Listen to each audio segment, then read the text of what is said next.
Պարոն վարչապետ, դուք համաժողովի ժամանակ արձագանքել եք Ալիևի հայտարարություններին, որտեղ նա հղում էր կատարում ցարական ժամանակաշրջանի քարտեզներին եւ հայկական բնակավայրերը ադրբեջանական անվանումներով էր ասում։ Նաև Ալիևը այդ հայտարարություններում խոսում էր ոչ թե տանկերով, այլ ավտոմեքենաներով Հայաստան գալու մասին։ Ինչպես կմեկնաբանեք, արդյոք այս հայտարարությունները որքանով էլ ներքին լսարանի համար է ասվում, չի հակասում օգոստոսի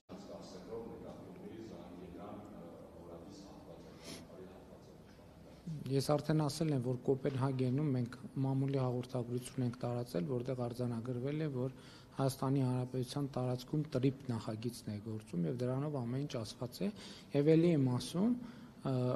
Զանգեզուրի միջանց, եթե նրանք օգտագործում են իրենց տարածքի մասին, որտեղ նրանք չեն կարող օգտագործել մեր տարածքի մասին։ Ինչ վերաբերվում է Ադրբեջանի նախագահի մյուս հայտարարությանը, ելի եմ ասում, մենք պետք է նախ ամբողջության մեջ գնահատենք այդ հայտարարությունը, որովհետև ես նախորդ օրն էլ լրագրողը հարց տվեց,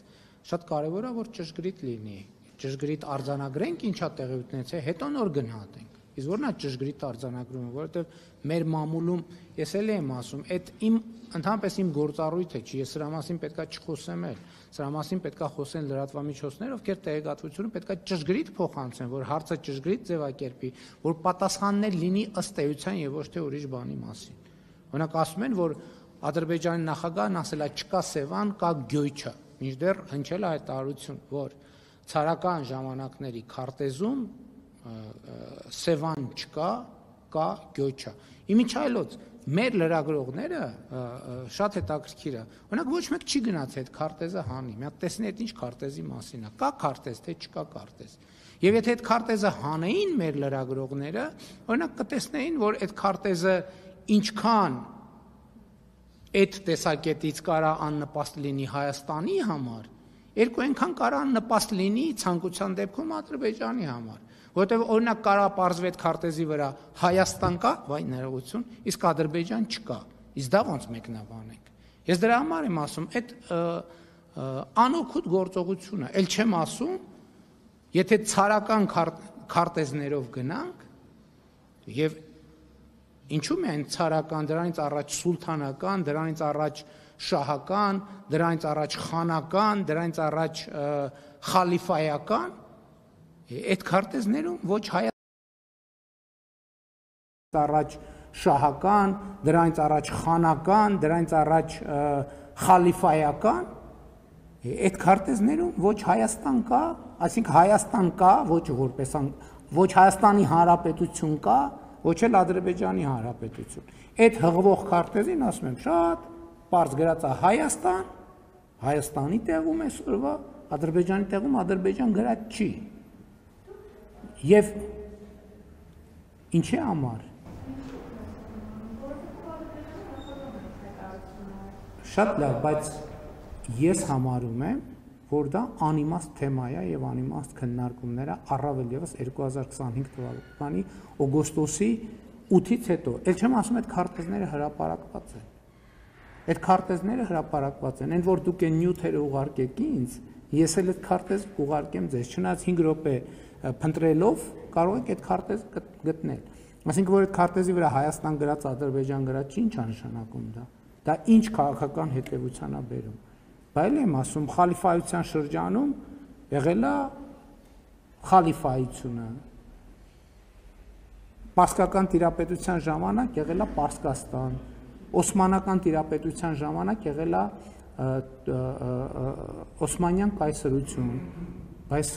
իմ ելույթում ասում էի, պարզ օրինակ էի բերում, որ չբարդացնենք։ Ամեն ժամանակաշրջանը, որ Վանաձորի անունը եղել է Կիրովական, իսկ բանի Գանջայի անունը եղել է Կիրովաբադ, ինչ է դա նշանակում։ Եղել է, չէ՞։ Ինչ է դա նշանակում։ Դրանից հետևությունը ինչ է։ Ինձ ընդհանրապես հետաքրքիր չի դա, որովհետև կա 2025 թվականի օգոստոսի 8-ին ստորագրված եւ նախաստորագրված փաստաթղթերը եւ կա 2024 թվականի սեպտեմբերի